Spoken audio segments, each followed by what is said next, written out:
नमस्कार दोस्तों, कैसे हैं आप लोग। आई होप सब लोग मस्त होंगे, स्वस्थ होंगे। बिल्कुल हम लोगों का प्रैक्टिस सेशन चल रहा था और उसमें ये नेक्स्ट वीडियो है।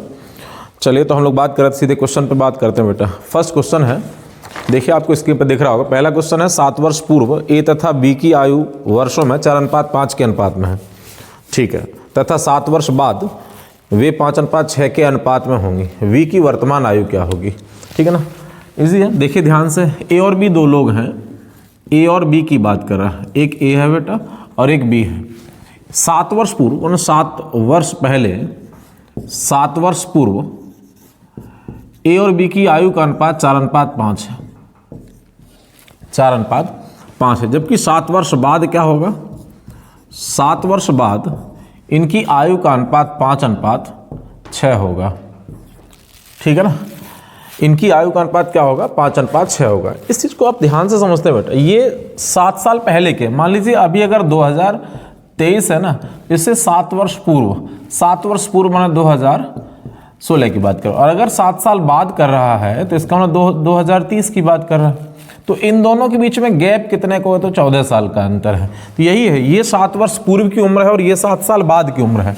इसका मतलब दोनों इन अनुपातों में और इन अनुपातों में ये जो गैप है ना बेटा, ये टोटल 7 और 7 14 वर्ष का है। और यहाँ 1 अनुपात का गैप है, दोनों में 1 यूनिट का गैप है, 1 अनुपात का गैप है। इसका मतलब हम ये कह सकते हैं 1 यूनिट का मान, 1 अनुपात का मान 14 वर्ष है, 1 अनुपात का मान 14 वर्ष है। आपसे पूछा बी की आयु वर्तमान में क्या होगी, बी की वर्तमान आयु क्या होगी। तो बी की अभी देखिए बेटा, यहाँ से अगर आप ये देखें बी की उम्र कितनी है, तो 1 अनुपात का मान 14 है, तो 5 अनुपात का मान 5 यूनिट का मान क्या होगा, तो 5 × 14 करेंगे, ये हो जाएगा 70 वर्ष।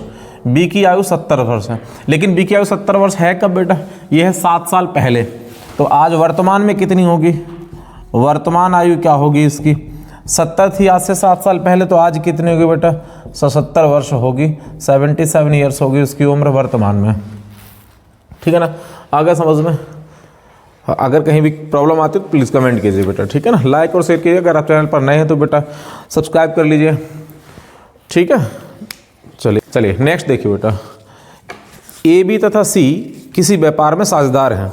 किसी विशिष्ट वर्ष में ए को लाभांश का 1/3 और बी को लाभांश का 1/4 मिलता है तथा सी को 5,000 रुपये प्राप्त होते हैं, तो ए को कितनी धनराशि प्राप्त होती है, ठीक है ना। एक धंधा है, एक व्यापार इन लोगों ने किया है और उस व्यापार में 3 लोग हैं, एक है ए, एक बी है और एक सी है। ये 3 लोग एक व्यापार में शामिल हुए, ठीक है ना। एक वर्ष के अंत में कह रहा है कि जो ए है ना बेटा, ए, इस ए को कुल लाभांश का 1/3 मिलता है, बी को कुल लाभांश का 1/4 मिलता है और सी को ये नहीं पता कि सी को कितना मिलता है। लेकिन हाँ, ये रियल वैल्यू कंफर्म है कि सी को मिलता है 5,000 रुपये। सी को कितना मिलता है, 5,000 रुपये मिलता है, ठीक है। तो अब आपको कुछ नहीं करना बेटा, यहाँ ध्यान से सोचो। एक ऐसी वैल्यू जहाँ मान लेते हैं कि वही कोई भी एक यूनिट है जिसका 1/3 भाग ए को मिलता है, 1/4 भाग बी को मिलता है, सी को कितना मिलेगा वो वहाँ से तय कर लेंगे। तो एक काम करते हैं, जो टोटल लाभांश है ना बेटा, कुल लाभांश हम 12 यूनिट मान लेते हैं।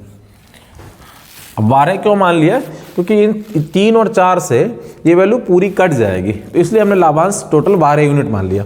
अब अगर 12 का 1/3 इसे मिलेगा बेटा, तो 12 का 1/3 निकालोगे तो इसका मतलब ये 4 यूनिट, इसे 4 यूनिट मिल गया बेटा। इसे 12 का 1/4 निकालोगे बेटा, तो इसे 3 यूनिट मिल जाएगा। अब 12 में से 4 3 इन्हें मिल गया, तो 4 3 7 हो गए बेटा। तो सी को मिला कितना, 5 यूनिट। कोई दिक्कत, सी को 5 यूनिट मिला। सवाल में सी को दे रहा था कि इसे 5,000 मिलते हैं, तो अगर 5 यूनिट का मान 5,000 रुपये है तो फिर 3 यूनिट का मान 3,000 रुपये होगा और 4 यूनिट का मान 4,000 रुपये होगा, ठीक है ना। आपसे पूछा था कि ए को कितनी धनराशि प्राप्त हुई, तो ए को मिली बेटा 4,000 रुपये। इसमें कुछ नहीं, बिल्कुल ईजी सवाल है, आसान से सवाल है। मैथ एकदम बहुत आसान है ना।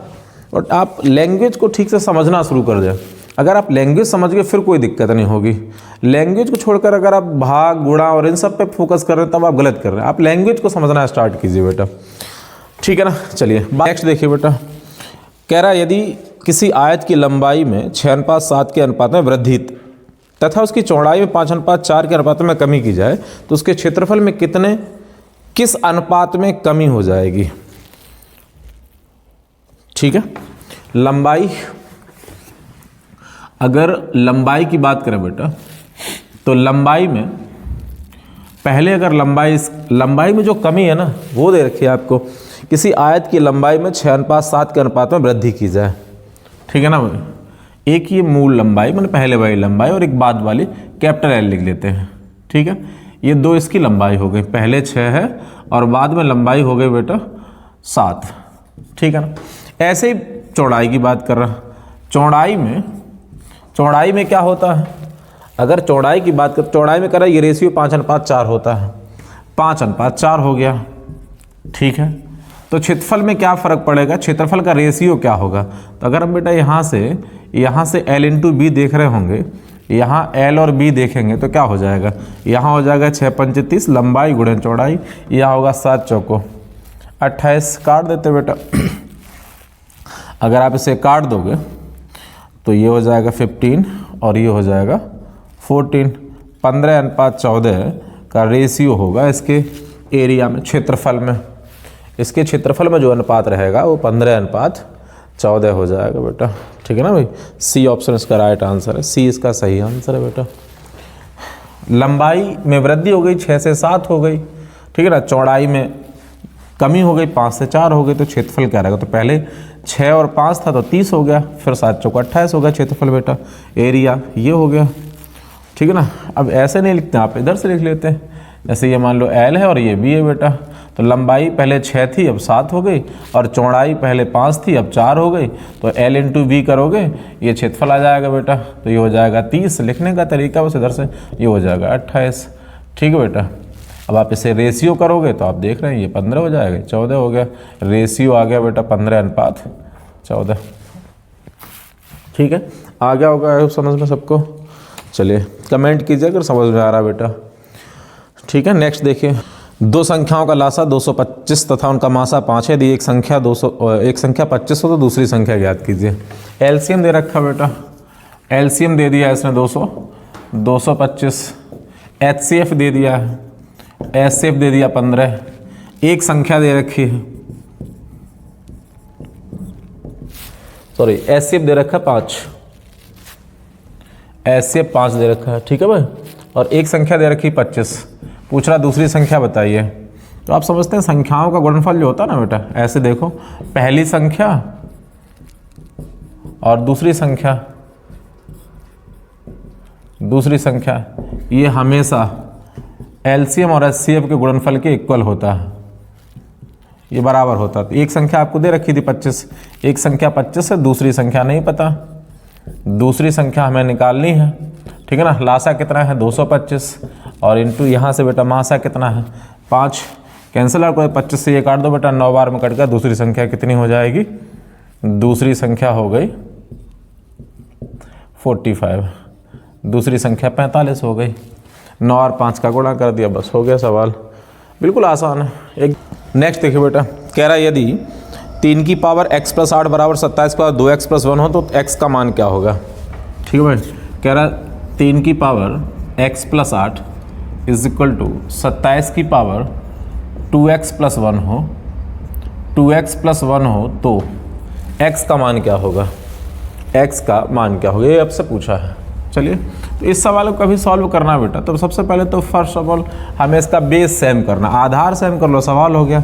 यहाँ 3 की पावर लिखा बेटा और यहाँ 27 की पावर लिखा, तो आप कोशिश करो कि 27 को भी 3 के रूप में लिख दें। तो हम यहाँ देखो 3 की पावर x + 8 हो गया बेटा, और यहाँ देखोगे आप तो ऐसे लिख दोगे 3 की पावर 3 ही 27 हो गया, ऊपर पावर ये था पहले से बेटा। ठीक है ना भाई, अब अगर वैल्यू सेम है, ये दोनों वैल्यू सेम है तो घातें भी सेम होंगी। ठीक है भाई, तो यहाँ हो जाएगा x + 8 और यहाँ हो जाएगा, यहाँ आप गुणा कर दोगे तो 6x + 3 हो जाएगा बेटा, इसे इधर लाओ बेटा तो -5x बचेंगे, इसे इधर ले जाओ बेटा, तो आप यहाँ से इसे ले जाओगे तो -5 बचेंगे, ये कैंसिल कर दो बेटा, x की वैल्यू हो गई 1, x = 1 हो गया। बस आपसे ये पूछा था x का मान बताइए, तो x का मान 1 होगा। आ गया समझ में, कहीं नहीं समझ में आया तो बताइए, डी ऑप्शन इसका राइट आंसर है बेटा, डी इसका सही है आंसर। ठीक है ना। नेक्स्ट देखिए बेटा, अगला सवाल देखिए ध्यान से। नेक्स्ट देखिए, एक विद्यार्थी ने किसी संख्या को 5/3 से गुणा करने के स्थान पर इसे 3/5 से गुणा कर दिया। परिकलन में त्रुटि का प्रतिशत बताएं। एक विद्यार्थी से कहा गया तुम किसी संख्या कोई भी संख्या है उसे 5/3 से गुणा कर दो, लेकिन उसे 5/3 से गुणा ना करके उसने गुणा कर दिया 3/5 से। तो बताओ उसने कैलकुलेशन में जो गणना की ना उसमें कितनी त्रुटि कर दी, कितनी कमी कर दी, ये है सवाल। तो एक काम करते हैं बेटा, संख्या तो हमें नहीं पता है, हम एक काम करते हैं, हम संख्या मान लेते हैं। कौन सी संख्या मान लेते हैं? तो आप एक काम, जैसे यहाँ हर कितना बेटा 3 और यहाँ 5, एक ऐसी संख्या जो 3 और 5 दोनों से कट जाए, वो हो गई 15। हमने संख्या मान ली बेटा 15। अब 15 का 5/3 निकालो तो आना चाहिए था कितना बेटा? 25 आना चाहिए था परिणाम। और उसने, लड़के ने 15 का 3/5 निकाल दिया, इसका मतलब उसने निकाल दिया बेटा 9। मूल परिणाम 25 आना चाहिए था, लेकिन परिणाम आया 9। परिणाम में कितनी कमी आई? तो 16 की कमी है। कितने पे कमी है? 25 पे। 25 पे 16 की कमी है। कितनी प्रतिशत कमी आई? 25 चौको 100, 16 चौको 64, 64%। ठीक है ना, आंसर हो गया 64। 64% की कमी आ जाती है। चलिए, थैंक यू। कमेंट कीजिए, अगर लाइक और शेयर कीजिए बेटा अगर आपको समझ में आ गया तो। ठीक है, थैंक यू।